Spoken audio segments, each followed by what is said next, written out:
नमस्कार, मैं हूं सुमित अवस्थी। बीजेपी और नीतीश मिल जाएंगे तो मिशन होगा 400 के पार। जी हां, एक बार फिर बिहार के मुख्यमंत्री नीतीश कुमार ने अपना पार्टनर बदल लिया है। अब खबर यह नहीं कि पार्टनर बदल लिया, खबर यह है कि पार्टनर क्यों बदला। बल्कि इससे भी बड़ी खबर और बड़ा सवाल यह कि बीजेपी कैसे नीतीश कुमार के नाम पर फिर से तैयार हो गई। नीतीश कुमार के इस राजनीतिक चरित्र को जानते हुए कि वो कभी भी उत्तर जाने की बात करके दक्षिण निकल जाते हैं। नीतीश की पलटमार पॉलिटिक्स को समझने के लिए देखिए हमारी ये खास रिपोर्ट। मैं नीतीश कुमार सत्यनिष्ठा से प्रतिज्ञान करता हूं कि मैं विधि द्वारा स्थापित भारत के संविधान के प्रति 9वीं बार बिहार के मुख्यमंत्री पद की शपथ लेने के साथ ही नीतीश कुमार अपनी तीसरी कसम तोड़ रहे थे। रहे या मिट्टी में मिल जाए, आप लोगों के साथ अब कोई समझौता भविष्य में नहीं होगा। असंभव, अब ये संभव ही नहीं है, नामुमकिन। अब वो चैप्टर खत्म हो चुका। मैं सम्राट चौधरी ईश्वर की शपथ लेता हूं। और नीतीश सरकार में ही पहली बार उप मुख्यमंत्री पद की शपथ ले रहे बीजेपी के सम्राट चौधरी भी उस कसम को किनारे लगा रहे थे कि जब तक नीतीश को कुर्सी से हटा नहीं लेंगे, अपनी पगड़ी नहीं उतारेंगे। आपको जिस दिन मुख्यमंत्री पद से हटाऊंगा, उसी दिन ये पगड़ी खुलेगा। आखिर ऐसा क्या हुआ कि जिस बीजेपी ने नीतीश कुमार के लिए अपने दरवाजे पर 7 ताले जड़ दिए थे, वो दरवाजा ताला समेत उखड़ गया। नीतीश बाबू को फिर से भाजपा एनडीए में लेगी तो मैं बिहार की जनता को स्पष्ट कह देना चाहता हूं और लल्लन बाबू को भी स्पष्ट कहना चाहता हूं, आप लोगों के लिए भाजपा के दरवाजे हमेशा के लिए बंद हो चुके हैं। आखिर पुरानी कसम तोड़ने की ऐसी नौबत आई कैसे? बीजेपी और नीतीश कुमार एक दूसरे के नाम पर नाक भौंस सिकोड़ रहे थे कि अचानक गलबहियां करने लगे। कहां तो विपक्षी गठबंधन का सिरमौर बन रहे थे नीतीश और कहां बीजेपी के समर्थन से फिर मुख्यमंत्री बन गए। सूचना तो हमको बिहार के डिप्टी चीफ मिनिस्टर और लल्लू प्रसाद दोनों ने दिए थे और आज वो सच हुआ। ऐसे देश में तो बहुत से लोग हैं, आया राम गया राम, बहुत लोग। वादे भुला दे, कसम तोड़ दे, फिर भी कुर्सी से अपना रिश्ता जोड़ ले, ये हुनर तो नीतीश को ही आता है। 1994 में पहली कसम खाई कि अब लालू के साथ नहीं रहेंगे, लेकिन 21 साल तक कसम निभाने के बाद 2015 में लालू के साथ आ गए। 2013 में कसम खाई कि बीजेपी और खासकर प्रधानमंत्री नरेंद्र मोदी के साथ नहीं जाएंगे, लेकिन 4 साल में 2017 में चले भी गए। 2022 में कसम खाई कि अब बीजेपी के साथ नहीं जाएंगे और विपक्षी एकता की धुरी बनेंगे, लेकिन 2024 में बीजेपी के साथ फिर चले गए। आखिर तीसरी कसम भी नीतीश कुमार ने क्यों तोड़ दी? पहले भी थे, अब बीच में कहीं गए और फिर इधर हमारी पार्टी के लोगों को ये लग रहा था कि ये तय हो गया और अब सब दिन के लिए हम लोग एक ही साथ रहेंगे। और आप लिख के ले लीजिए, जनता दल यूनाइटेड जो पार्टी है 2024 में ही खत्म हो जाएगी। नीतीश कुमार की इस पलटीमार पॉलिटिक्स के पीछे 2 अहम कारण दिखते हैं। पहला, प्रधानमंत्री पद का सपना टूटना और दूसरा, मुख्यमंत्री पद पर खतरा देखना। 2022 में आरजेडी के साथ सरकार बनाने के बाद नीतीश कुमार ने विपक्षी एकता के लिए सबसे पहले पहल की। पिछले साल जून में पहली बार पटना में विपक्षी दलों की बैठक कराई। उसके बाद बने इंडिया ब्लॉक की 5 बैठकें हुई। नीतीश कुमार को उम्मीद थी कि प्रधानमंत्री उम्मीदवार न भी सही तो इंडिया ब्लॉक का संयोजक उनको बनाया ही जाएगा। लेकिन खबर है कि 13 जनवरी को राहुल गांधी ने कह दिया कि ममता से सलाह करके बताएंगे। नीतीश को लग गया कि उनका खेल खराब हो चुका है। रही सही उनकी उम्मीदों के गुब्बारे में पिन चुभो दी ममता बनर्जी ने, जब कांग्रेस के मल्लिकार्जुन खड़गे का नाम आगे बढ़ा दिया। हम प्रपोजल दिया था कि खड़गे जी को होना चाहिए, खड़गे जी अगर फेस होगा तो ठीक है, और हमारा कोई एतराज नहीं है, और हमको सपोर्ट दिया है अरविंद केजरीवाल जी। नीतीश को लगने लगा कि जिस इंडिया ब्लॉक को तैयार करने में उनकी सबसे बड़ी भूमिका थी, उसी इंडिया ब्लॉक में वो हाशिए पर धकेल लिए गए हैं। नीतीश ने अपने एक बेहद करीबी के जरिए एक वरिष्ठ केंद्रीय मंत्री से संपर्क साधा। दिल दिमाग तो बदल चुका था, बस जुबान से इंडिया की बात करते रहे। नहीं, हमको कुछ नहीं बनना है, हम तो आपको बराबर कह रहे हैं, वो दूसरे लोगों को बनाया जाएगा, हमारी कोई इच्छा नहीं। हम तो सबको एकजुट करना चाहते हैं और सब मिल करके करें, हमको कुछ व्यक्तिगत नहीं चाहिए, हम तो सबके हित में चाहते हैं। इसलिए ये कभी मत सोचिए कि हम लोग कुछ चाहते हैं, वो सब बात नहीं। एक तरफ नीतीश कुमार को लग गया कि दिल्ली दूर है, तो दूसरी तरफ पटना में भी दुर्घटना का डर सताने लगा। वैसे तो नीतीश कुमार पहले ही कह चुके थे कि 2025 के विधानसभा का चुनाव तेजस्वी के नेतृत्व में होगा, लेकिन पटना की राजनीतिक फिजाओं में ये बात घूमने लगी कि लालू यादव जल्द से जल्द अपने बेटे तेजस्वी को मुख्यमंत्री की कुर्सी पर देखना चाहते हैं। इसमें नीतीश कुमार को अपनी पार्टी में टूट का खतरा भी दिखने लगा, जिसका नतीजा ये हुआ कि पार्टी की बागडोर ललन सिंह से नीतीश ने अपने हाथों में थाम ली। पटना में रणवीर और मनीष कुमार के साथ मुंबई से रौनक कुकड़े की रिपोर्ट, एनडीटीवी इंडिया।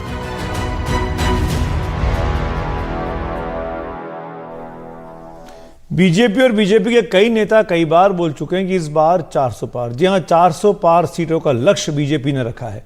अगर बिहार में नीतीश और लालू साथ साथ होते तो इस लक्ष्य में बीजेपी को मुश्किल हो सकती थी। बीजेपी ने इसीलिए खेला कर दिया। अब बिहार का जातिगत समीकरण एनडीए के पक्ष में झुका हुआ दिख रहा है। हम आपको दिखाने जा रहे हैं कि कैसे नीतीश और तेजस्वी सरकार के 3 फैसलों ने बात बनाई भी और बात बिगाड़ी भी।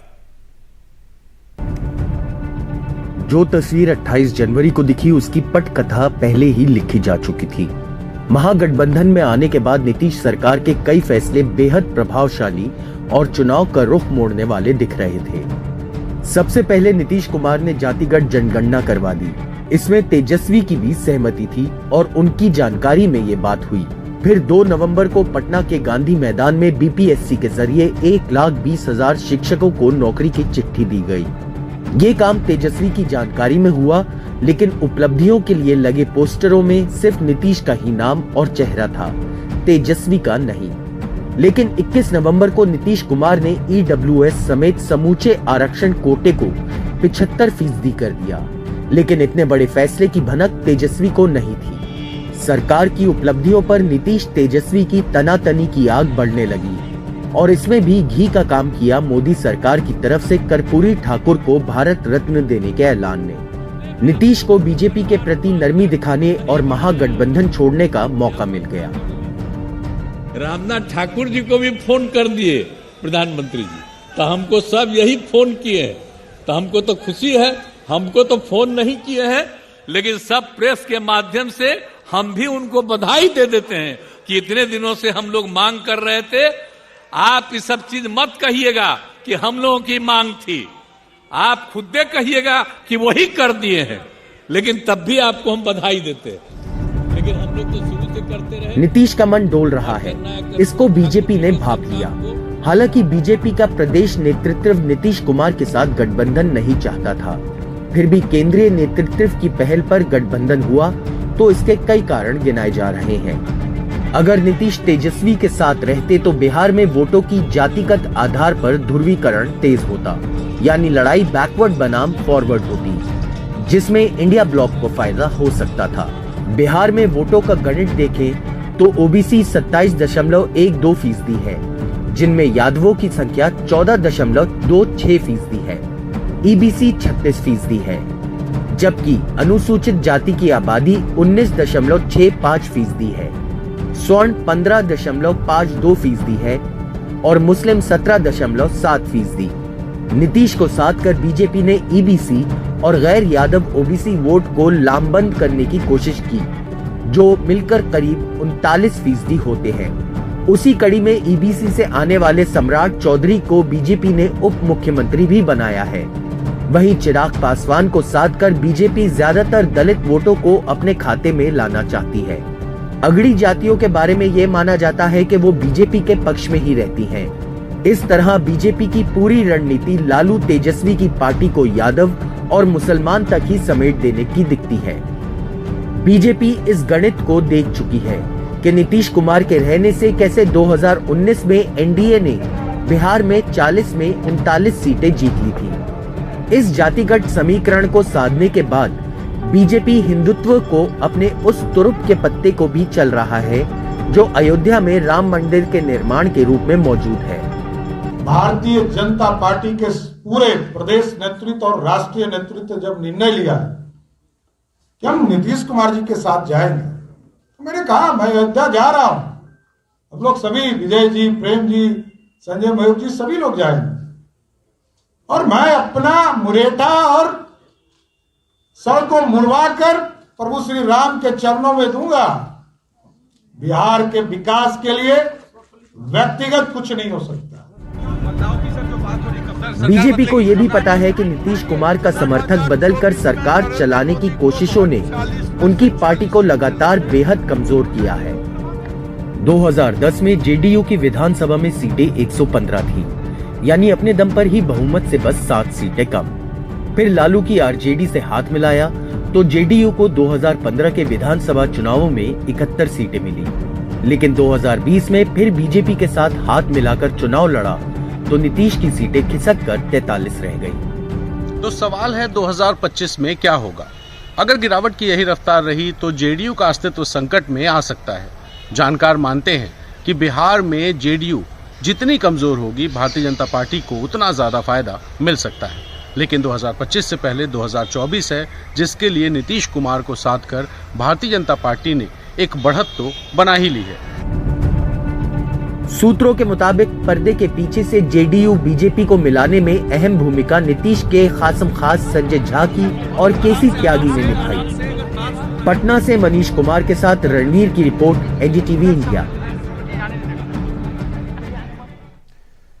नीतीश एक बार फिर मुख्यमंत्री बन चुके हैं, बीजेपी उनके साथ है, लेकिन ये काम इतना आसान नहीं होने वाला है। बचा हुआ जो सफर है करीब 1-1.5 साल का, उसमें कौन नीतीश की मुश्किलें बढ़ाने वाला है, बीजेपी का नेता बताएंगे आपको ब्रेक के बाद। आप देखते रहिए एनडीटीवी इंडिया।